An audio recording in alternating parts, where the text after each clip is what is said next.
क्या हुआ? जब एक गरीब सा दिखने वाला लड़का बैंक में अपना पैसा चेक करने गया और फिर बैंक वालों ने गरीब समझकर उसका मजाक भी उड़ाया, लेकिन जब उसके बैंक खाते में कितना पैसा है ये बैंक वालों को पता चला, उनके पैरों तले जमीन खिसक गई। क्या आप मेरे खाते में कितना पैसा है चेक करके बता सकते हैं? मुझे 1 करोड़ रुपए अनाथालय में दान करने हैं। छोटू क्या बकवास कर रहा है? इसे 1 करोड़ रुपए दान करना है। मैं सच कह रहा हूँ। अरे कोई इसको उठाकर फेंको, साले को बैंक से बाहर। सुबह के 10 बजे शहर के मुख्य बाजार में स्थित सिटी नेशनल बैंक की भीड़ भाड़ देखते ही बनती थी। काउंटर पर लाइनें लगी थीं, एसी की ठंडी हवा, सूट टाई पहने बैंक कर्मचारी अपने कामों में व्यस्त। तभी बैंक के मुख्य दरवाजे से एक छोटा सा 12 से 13 साल का लड़का अंदर आया। नाम था राजू। उसके कपड़े साधारण, चप्पल पुरानी, हाथ में एक छोटी सी डायरी और एक पुरानी पासबुक। राजू धीरे धीरे काउंटर की तरफ बढ़ा। वहां खड़े एक कर्मचारी से बोला, भैया, मुझे अपने खाते का बैलेंस चेक करवाना है। मुझे 1 करोड़ रुपए अनाथालय में दान करना है। यह सुनते ही काउंटर पर खड़े 2-3 कर्मचारी एक दूसरे का मुंह देखकर हंसने लगे। पीछे खड़ा गार्ड भी मुस्कुराया। एक कर्मचारी ने मजाक उड़ाते हुए कहा, अरे वाह, देखो तो छोटू करोड़पति बन गया। दूसरे कर्मचारी ने जोड़ा, अरे वाह, देखो तो छोटू करोड़पति बन गया, 1 करोड़ दान करेगा। अरे भाई, तेरे खाते में तो शायद 1 रुपए भी नहीं होगा और तू बात कर रहा है 1 करोड़ दान की। पागल हो गया है क्या? देखो, गरीबी में भी सपने बड़े बड़े देख रहा है। इसे कोई समझा? ये बैंक है, मजाक करने की जगह नहीं। भैया प्लीज, मैं झूठ नहीं बोल रहा, मेरे पास सच में पासबुक है, बस एक बार चेक तो कर लीजिए। लेकिन कर्मचारी ने उसकी बात सुनने की बजाय गार्ड को इशारा किया, भैया इसे बाहर ले जाओ, यहां टाइम पास करने आया है। गार्ड ने राजू का हाथ पकड़ा और जोर से धक्का देकर बाहर की तरफ धकेल दिया। राजू लड़खड़ाकर बैंक के बाहर गिर गया। उसकी पासबुक जमीन पर गिर गई। आंखों में आंसू आ गए। सड़क पर खड़े कुछ लोग भी यह नजारा देखकर हंस रहे थे। तभी बैंक के बाहर खड़े एक मध्यम आयु के भले आदमी ने राजू को जमीन पर गिरते देखा। वह तुरंत पास आया, उसे उठाया। क्या हुआ? तुम ठीक हो? अंकल, मुझे अपने खाते का बैलेंस चेक करवाना था, पर सबने मेरी मजाक उड़ाई और गार्ड ने धक्का मारकर बाहर निकाल दिया। मैं तुम्हारी मदद करता हूं। गलत है ये सब। गरीब देखकर किसी को भी ऐसे नहीं निकालना चाहिए। सुरेश ने राजू का हाथ पकड़ा और उसे फिर से बैंक के अंदर ले गया। गार्ड ने रोकना चाहा। सर, ये लड़का पागल है। इसकी बातें सुनोगे तो आप भी समझ जाओगे कि मैंने क्यों निकाला। तुम्हारा काम गार्ड करना है, जजमेंट देना नहीं। कम से कम इसका काम तो करवा दो। अगर कुछ गलत हुआ तो मैं संभाल लूंगा। बुक अपडेट करवा देता हूं, फिर पता चल जाएगा कितना बैलेंस है।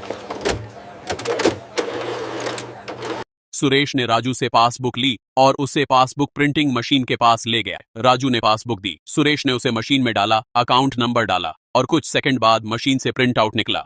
जैसे ही सुरेश ने प्रिंटेड लाइन पढ़ी, उसके हाथ कांप गए, आंखें फटी की फटी रह गईं। उसने दोबारा पढ़ा, फिर तीसरी बार, करंट बैलेंस 10 करोड़ रुपए, यानी 10 करोड़ रुपए। सुरेश के माथे पर पसीना आ गया। उसने तुरंत पास खड़े सीनियर कर्मचारी को बुलाया।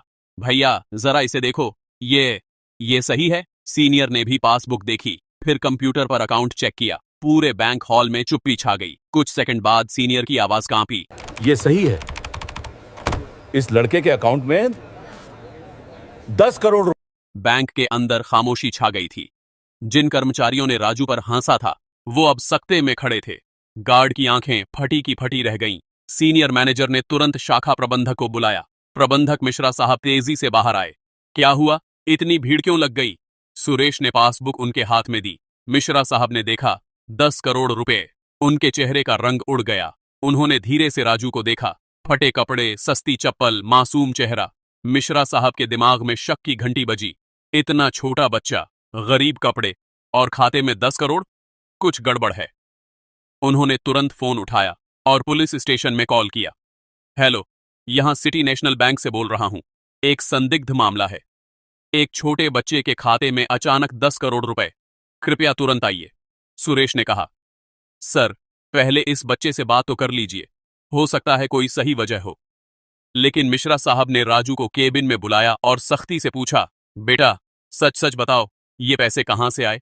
किसी ने तुम्हें भेजा है? कोई धोखाधड़ी तो नहीं? राजू घबरा गया। नहीं अंकल, ये मेरे दादाजी के पैसे हैं, उन्होंने मेरे नाम पर खाता खुलवाया था। तभी बाहर से 3 पुलिस वाले अंदर आए, सबसे आगे इंस्पेक्टर राजेश तिवारी। उन्होंने चारों तरफ देखा, फिर राजू को देखा।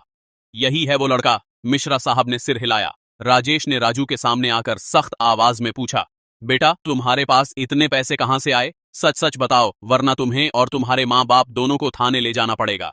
राजू की आंखों में आंसू आ गए। उसने कांपती आवाज में कहा, सर ये मेरे दादाजी के पैसे हैं, वो पिछले महीने गुजर गए थे, उन्होंने मरने से पहले ये सब मेरे नाम कर दिया था। राजेश ने आगे पूछा, तुम्हारे दादाजी के पास इतने पैसे कहां से आए? राजू ने रोते हुए बताया, सर मेरे दादाजी के पास गांव में 4 बड़े खेत थे, वो बहुत सालों से खेती करते थे। जब उन्हें पता चला कि उन्हें बहुत बड़ी बीमारी है और ज्यादा दिन नहीं बचे, तो उन्होंने वो सारी जमीनें बेच दी। करीब 10 करोड़ रुपए मिले थे, उन्होंने पूरे पैसे मेरे नाम के खाते में जमा करवा दिए। राजू ने अपनी डायरी से एक पुराना 100 या 87 का पीला कागज निकाला। उस पर दादाजी की आखिरी इच्छाएं लिखी थीं। राजेश ने वो कागज पढ़ा। मेरे प्यारे पोते राजू, ये पैसे तुम्हारे भविष्य के लिए हैं। इसमें से 1 करोड़ रुपए किसी अनाथालय में दान करना, ताकि मेरी आत्मा को शांति मिले। तुम्हारी बहन की शादी होगी कल परसों, उसके लिए भी इसी पैसे का इस्तेमाल करना। बाकी पैसे संभाल कर रखना, अपनी पढ़ाई लिखाई, माँ बाप की देखभाल, सबके लिए काम आएगा। तुम्हारे दादाजी। राजेश की आंखें भर आईं। उन्होंने कागज सुरेश और मिश्रा साहब को भी दिखाया। सबके चेहरे पर अब शर्मिंदगी थी। राजेश ने पूछा, तुम्हारे माँ बाप कहाँ हैं? राजू ने कहा, सर वो घर पर हैं, मैंने उन्हें बताया था कि मैं बैंक जा रहा हूं। राजेश ने तुरंत अपने कांस्टेबल को भेजा राजू के माँ बाप को बुलवाने के लिए। आधे घंटे बाद राजू की मां शांति और पिता रामप्रसाद दोनों घबराए हुए बैंक पहुंचे। मां ने राजू को देखते ही गले लगाया। बेटा तुझे कुछ हुआ तो नहीं? राजेश ने उन दोनों से पूरी बात कंफर्म करवाई। क्या आपके बाबूजी ने सच में अपनी जमीनें बेची और पैसे राजू के नाम करवाए थे? रामप्रसाद ने सिर हिलाया। हां सर, बिल्कुल सही है। बाबूजी ने मरने से पहले सब कुछ राजू के नाम कर दिया था। उन्होंने कहा था कि ये पैसे राजू के भविष्य के लिए हैं और 1 करोड़ किसी अच्छे काम में लगाना है। राजेश ने अचानक गुस्से से कहा, तो आप लोगों की अक्ल कहां गई थी? इतने छोटे बच्चे को अकेले 10 करोड़ के खाते के साथ बैंक भेज दिया। अगर किसी बदमाश को पता चल जाता तो आज ये बच्चा जिंदा नहीं होता। किसी ने इसे उठा लिया होता, मार दिया होता। शांति और रामप्रसाद का चेहरा सफेद पड़ गया। उन्हें एहसास हुआ कि उन्होंने कितनी बड़ी गलती की थी। शांति ने रोते हुए कहा, सॉरी सर, हमें नहीं पता था, हमने सोचा था बस बैंक जाकर चेक करवा लेगा। राजेश ने सख्ती से कहा, आगे से ऐसी गलती मत करना। और सुनो, उन्होंने पूरे बैंक की तरफ देखा, इस बच्चे के खाते में कितने पैसे हैं ये बात किसी को नहीं पता चलनी चाहिए, समझे? ये बैंक की जिम्मेदारी है कि इस बच्चे के पैसों का पूरा ख्याल रखा जाए और आगे से अगर कोई गरीब अमीर देखकर किसी ग्राहक से बदतमीजी करे तो मैं उसके खिलाफ कार्रवाई करूंगा। मिश्रा साहब और बाकी कर्मचारी शर्मिंदा होकर सिर झुकाकर खड़े रह गए। सुरेश ने राजू के कंधे पर हाथ रखा। बेटा माफ करना, हम लोगों ने तुम्हारे साथ बहुत गलत किया। अब तुम जब भी बैंक आओगे तुम्हारा पूरा सम्मान किया जाएगा। राजू ने मासूमियत से कहा, कोई बात नहीं अंकल, बस अब मुझे 1 करोड़ अनाथालय में दान करवा दीजिए। दादाजी की आखिरी इच्छा पूरी करनी है। राजेश मुस्कुराए। बेटा तुम सच में बहुत अच्छे हो, मैं खुद तुम्हारी मदद करूंगा। सही अनाथालय ढूंढने में, सही तरीके से दान करने में तुम्हारे दादाजी की आत्मा जरूर शांत होगी। अगले हफ्ते इंस्पेक्टर राजेश तिवारी ने खुद राजू और उसके परिवार की मदद की। उन्होंने शहर के सबसे भरोसेमंद ममता अनाथालय का चयन किया, जहां 150 से ज्यादा बच्चे रहते थे। राजेश ने सारी कानूनी कार्रवाई, दस्तावेज और बैंक के साथ कोऑर्डिनेशन खुद संभाला ताकि राजू का परिवार किसी परेशानी में न फंसे। दान के दिन अनाथालय में एक छोटा सा समारोह रखा गया। राजू, उसके माँ बाप, इंस्पेक्टर राजेश, बैंक से सुरेश और मिश्रा साहब सब मौजूद थे। अनाथालय की संचालिका दीदी ने राजू को गले लगाया। बेटा तुम्हारे दादाजी बहुत महान इंसान थे, उन्होंने तुम्हें सिर्फ पैसे नहीं दिए, इंसानियत का पाठ भी सिखाया। आज तुम्हारे इस दान से 150 बच्चों की जिंदगी बदल जाएगी। उनकी पढ़ाई, खाना, कपड़े सब कुछ बेहतर होगा। राजू ने हाथ जोड़कर कहा, दीदी ये मेरे दादाजी की आखिरी इच्छा थी, मुझे खुशी है कि उनकी आत्मा को अब शांति मिलेगी। चेक देते समय राजू की आंखों में आंसू थे, लेकिन वो खुशी के आंसू थे। अनाथालय के सभी बच्चों ने तालियां बजाईं, कुछ ने राजू को भैया कहकर गले लगाया। उस पल राजू को लगा जैसे दादाजी उसके कंधे पर हाथ रखकर सम्मान। कुछ महीने बाद राजू की बड़ी बहन पूजा की शादी तय हुई। पहले तो राजू के परिवार को चिंता थी कि शादी का खर्चा कैसे होगा, लेकिन अब दादाजी के दिए पैसों से सारी व्यवस्था हो गई। शादी साधारण पर सम्मानजनक तरीके से हुई। कोई दिखावा नहीं, कोई फिजूल खर्ची नहीं, बस परिवार, रिश्तेदार और कुछ करीबी लोग। शादी में इंस्पेक्टर राजेश, सुरेश और यहां तक कि बैंक के मिश्रा साहब भी आए। मिश्रा साहब ने राजू के पिता राम प्रसाद से कहा, भाई साहब, उस दिन हमने आपके बेटे के साथ बहुत गलत किया। हमने उसे गरीब समझकर बेइज्जत किया। आज मैं माफी मांगता हूं। राम प्रसाद ने हाथ जोड़कर कहा, सर, गलती इंसान से होती है। आपने माफी मांगी, यही बहुत है। असल में हमें भी सीख मिली कि पैसा चाहे कितना भी हो, अगर समझदारी न हो तो खतरनाक हो सकता है। राजेश ने मुस्कुराते हुए कहा, राजू, तुम बहुत समझदार हो। तुम्हारे दादाजी ने तुम्हें सिर्फ पैसे नहीं दिए, जिम्मेदारी भी सिखाई। मुझे गर्व है कि मैं तुम्हारी मदद कर पाया। इसके बाद जब भी राजू बैंक जाता तो उसका स्वागत बिल्कुल अलग तरीके से होता। अब कोई उस पर हंसता नहीं था, बल्कि सम्मान से बात करता था। सुरेश हमेशा उसकी मदद करते। मिश्रा साहब ने बैंक के सभी कर्मचारियों को एक सख्त आदेश दिया था, किसी भी ग्राहक को उसके कपड़ों, हैसियत या उम्र देखकर जज मत करो। हर किसी के साथ सम्मान से पेश आओ, वरना नौकरी जा सकती है। एक दिन राजू ने बैंक में आकर सुरेश से कहा, अंकल, उस दिन जब सबने मुझे धक्का मारा था, तब सिर्फ आपने मेरी मदद की थी। मैं आपका शुक्रगुजार हूं। सुरेश की आंखें भर आईं। बेटा, मैंने बस अपना फर्ज निभाया। असल हीरो तो तुम हो, जिसने इतनी कम उम्र में इतनी बड़ी जिम्मेदारी संभाली। राजू के माँ बाप ने फैसला किया कि अब वो बाकी पैसों को बहुत सोच समझकर इस्तेमाल करेंगे।